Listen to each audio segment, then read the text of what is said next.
बोलिए श्री सद्गुरुदेव भगवान की जय, सच्चे दरबार की जय।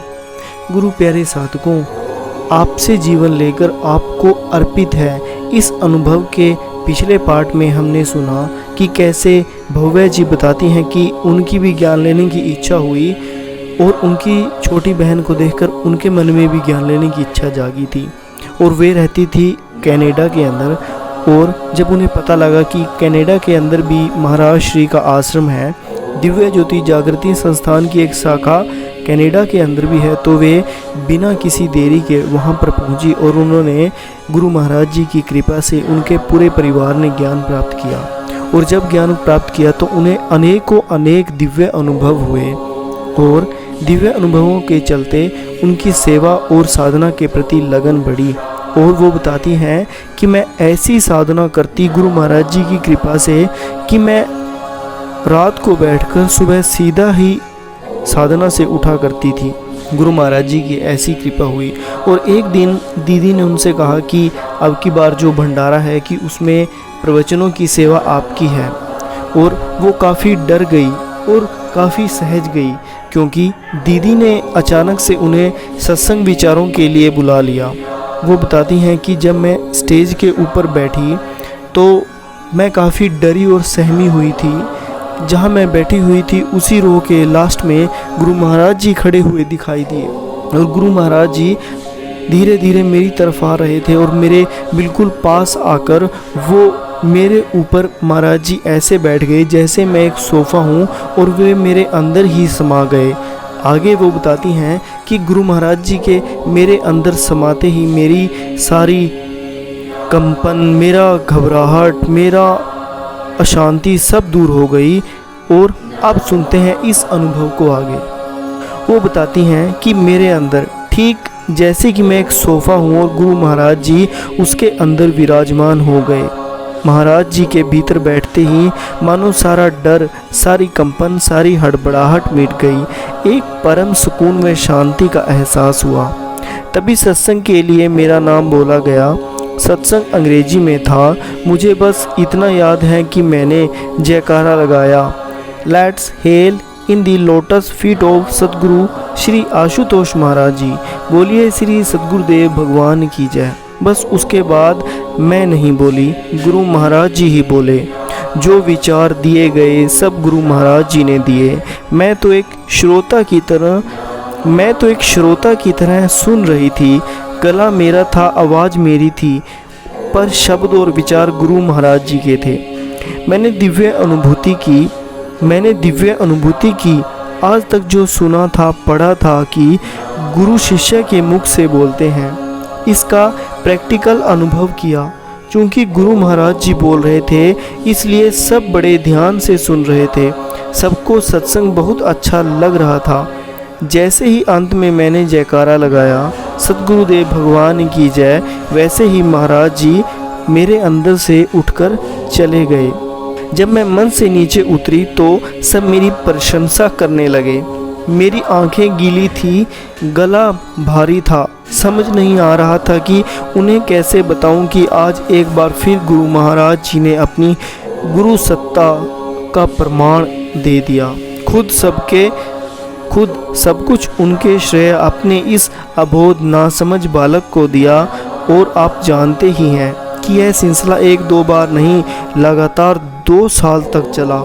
मैं जब भी मंच पर बैठती तो गुरु महाराज जी आते और मेरे अंदर विराजमान होकर वे सत्संग करते। 2 सालों के बाद गुरु महाराज जी ने कुछ परिवर्तित किया। मैं मंच पर बैठी थी, गुरु महाराज जी के आने का इंतजार कर रही थी। कुछ ही देर के बाद गुरु महाराज जी प्रकट हुए और धीरे धीरे चलकर आए और मंच के करीब एक खंबे से टेक लगाकर खड़े हो गए। फिर मुस्कुराते हुए बोले, आज तू बोल, मैं यहाँ से सुनूंगा। मैं घबरा कर कहा, महाराज जी मुझे तो कुछ भी नहीं आता आपके बिना। गुरु महाराज जी ने कहा, मेरे बिना नहीं, मेरे साथ ही करना है। मैं यहीं से विचार तरंगे प्रदान करूँगा। कुछ महीनों तक गुरु महाराज जी ने यूं ही साथ दिया और अब गुरु महाराज जी देह रूम में नहीं, प्रकाश रूम में आते हैं। उनका दिव्य प्रकाश मुझे उनकी उपस्थिति का एहसास दिला दिया और हौसला देता है। यूं ही सत्संग सेवा साधना करते करते कब मैं समर्पित हो गई पता ही नहीं चला। महाराज जी की आज्ञा से मुझे कनाडा आश्रम से न्यूयॉर्क आश्रम भेज दिया गया। यहाँ प्रचार की सेवा थी और एक दिन मैं कहीं सत्संग करने जा रही थी। अचानक कार की विंडशील्ड पर मुझे कुछ चित्र दिखाई देने लगे। मैंने खुली आंखों से देखा कि मेरी कार का एक ट्रक के साथ एक्सीडेंट हो गया है। मेरा लहूलुहान शरीर सड़क पर पड़ा है। एम्बुलेंस में मुझे ले जाया जा रहा है। ये चित्र विंडशील्ड पर एक के बाद एक 15 मिनट तक चलते रहे। जैसे ही ये गायब हुए तो मुझे होश आया। मैंने देखा कि मैं सत्संग स्थल पर पहुंच चुकी हूँ। कैसे इन चित्रों में खोए हुए मैं ड्राइव करके सही जगह पहुंची मुझे पता भी नहीं। खैर, सत्संग करने के बाद मैं आश्रम लौट आई। आश्रम लौटते ही मुझे कमर व टांगों में जोर का दर्द महसूस हुआ। दर्द बढ़ते बढ़ते इतना बढ़ गया कि मेरे लिए खड़ा होना भी मुश्किल हो गया। मैंने बिस्तर पकड़ लिया। 24 घंटे बिस्तर पर लेटी रही। पैर सूजकर बहुत मोटे मोटे हो गए थे। 3-4 महीने न्यूयॉर्क में इलाज चला पर कोई आराम नहीं आया। स्वामी भैया ने मुझे इलाज के लिए कनाडा भेज दिया। यहाँ बड़े बड़े अस्पतालों में मेरे ना जाने कौन कौन से टेस्ट हुए। रिपोर्ट में कोई बीमारी नहीं निकल रही थी, पर पैरों में भयंकर सूजन थी। कमर में भी हद से ज़्यादा दर्द था। और यूं ही करते करते गुरु पूजा का महीना आ गया और आश्रम में गुरु पूजा के अवसर पर बहुत बड़ा कार्यक्रम आयोजित किया गया था। बहुत सेवा थी।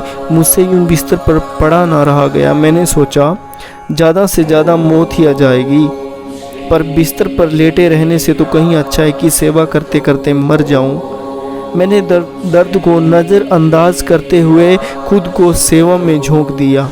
यकीन मानिए, धीरे धीरे मुझे दर्द का एहसास ही नहीं हुआ। गुरु पूजा तक खूब डटकर सेवा की, पर कार्यक्रम समाप्त होते ही दर्द ने मुझे फिर घेर लिया। मैं फिर लाचार हो गई। मेरी गिरती तबीयत को देखकर स्वामी भैया, प्रचारक दीदी सब बहुत दुखी हो गए। उन्होंने गुरु महाराज जी को फ़ोन किया और सारी बात बताई। गुरु महाराज जी ने आज्ञा दी कि इसे तुरंत इंडिया भेज दो। अगले दिन मैं फ़्लाइट पकड़कर इंडिया पहुंच गई। जब नूर महल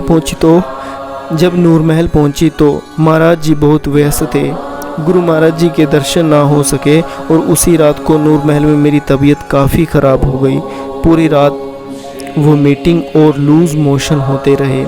दोनों के साथ खून निकल रहा था। सुबह तक मैं काफ़ी कमज़ोर हो चुकी थी। मुझे आश्रम की डिस्पेंसरी में एडमिट कर ग्लूकोज चढ़ाया जाने लगा। जब गुरु महाराज जी को पता चला तो तुरंत मेरे पास उनका फ़ोन आया। गुरु महाराज जी ने बिल्कुल एक पिता की तरह मुझसे बात की। उनके स्वर में चिंता की खनक थी। उन्होंने कहा, बेटा कैसे हो? तुमने हमें बताया क्यों नहीं? चिंता मत करो, सब ठीक हो जाएगा, आशीर्वाद। रात के 11 बजे मैं साधना में बैठी। कुछ ही देर के बाद सुमिरन करते करते सो गई। तभी मुझे एहसास हुआ जैसे कोई मेरे बहुत करीब खड़ा है। उसका चेहरा बिल्कुल मेरे चेहरे के पास था। मैं डर गई। वह धीरे से मेरे कान में बोला, चलो चलो मेरे साथ। मुझे पता लग गया कि यह यमदूत है, मुझे लेने आए हैं। मैं अब नहीं बचूंगी। मैंने गुरु महाराज जी को अंतिम प्रणाम किया। एकाएक महाराज जी प्रकट हो गए। उन्होंने यमदूत को बाजू से पकड़कर मुझसे दूर कर दिया। फिर गुस्से से बोले, नहीं जाएगी यह तेरे साथ, तू जा यहाँ से। वह भी गुस्से से बोला, हर बार यही करते हो, खुद नियम बनाते हो और फिर खुद ही तोड़ते हो। अब गुरु महाराज जी के शरीर से तेज प्रकाश निकला, इतना तेज कि हालांकि मेरी आंखें बंद थी, पर फिर भी मुझसे वह सहन नहीं हो पाया। वह यमदूत भी इस दिव्य प्रकाश के आगे टिक नहीं पाया। ना जाने कहाँ छू मंत्र हो गया। फिर गुरु महाराज जी ने प्यार से मेरे सर पर हाथ फेरा और अंतर्ध्यान हो गए। उसके बाद ऐसी चैन की नींद सोई जैसे कि एक छोटा सा बच्चा अपनी माँ की गोद में सोता है। जब मैं सुबह उठी तो खुद को बहुत हल्का महसूस किया। शरीर में दर्द भी बहुत कम था। मुझे रात की बातें हल्की हल्की याद थी। मैं दोबारा साधना में बैठ गई। साधना में बैठते ही मेरे आगे रील चल पड़ी, जिसमें मैंने अपने कई पिछले जन्म देखे, फिर इस जीवन को भी जन्म से अंत तक की कहानी देखी। आपको याद होगा कि बीमार होने से ठीक पहले मुझे एक अनुभव दिखा था, जिसमें मेरी कार का एक ट्रक के साथ एक्सीडेंट हुआ था। यह असल ज़िंदगी में होना था और उसमें मेरी टांगें जानी थी, और टांगें जाने के बाद बिस्तर पर पड़े पड़े मुझे कोढ़ होना था। मैंने देखा कि मुझे ऐसा भयंकर कोढ़ होना लिखा था, तो मेरे रोम रोम से पस और लहू बहता। यूँ सड़ सड़ कर मेरी ज़िंदगी का अंत होना था। यह एक साल जो मैं बीमार रही, यह वही दौर था, और पिछली रात मेरी मौत थी। पर गुरु महाराज जी की कृपा तो देखिए, उन्होंने कितना कम कष्ट देकर कितना बड़ा दुख संकट काट दिए, साथ ही मुझे नया जीवन दिया। साधना से उठते ही गुरु महाराज जी के कक्ष में गई। गुरु महाराज जी ने अपने आसन पर विराजमान थे। मैंने उनकी श्री चरणों में प्रणाम किया और मैं फूट फूट कर रोई। रोती रही। आत्मा कुछ कह रही थी, आप भगवान हो, शायद उनसे भी बड़े, क्योंकि भगवान तो कर्म के अनुसार फल देते हैं, पर आप तो कृपा करते हो, कर्म बंधनों को मुक्त कर जीवन दान देते हो। अरे हमने आपके मिशन के लिए जीवन समर्पित किया है, आपसे ही लेकर आपको अर्पित किया है। भीतर तो भावनाओं का सागर उमड़ रहा था, पर जीवा पर कोई शब्द ना मिले। वह तो सिर्फ यही कहती रही, thank you Maharaj ji, thank you Maharaj ji, धन्यवाद महाराज जी, धन्यवाद महाराज जी। गुरु प्यारे साधकों, गुरु कृपा से ये अनुभव किसी एक साधक के नहीं, बल्कि हर एक उस साधक के हैं जो गुरु महाराज जी से एक सच्ची लगन और सच्ची प्रीति से प्रेम करता है। बस हमें भी अगर हम भी चाहते हैं कि हमारे जीवन में भी गुरु महाराज जी ऐसे हम पर भी कृपा करें, तो हमें भी निरंतर गुरु महाराज जी से जुड़ना होगी। ऐसी साधना करनी होगी कि हमारा ईश्वर हमारे सामने प्रकट होने को विवश हो जाए। इसी आशा के साथ कि आप गुरु महाराज जी से ऐसे ही जुड़े रहेंगे, निरंतर ध्यान साधना करेंगे और गुरु महाराज जी की आज्ञाओं में चलेंगे। मैं आज के इस दिव्य अनुभव को यहीं समाप्त करता हूँ। तो बोलिए श्री सद्गुरुदेव भगवान की जय, सच्चे दरबार की जय।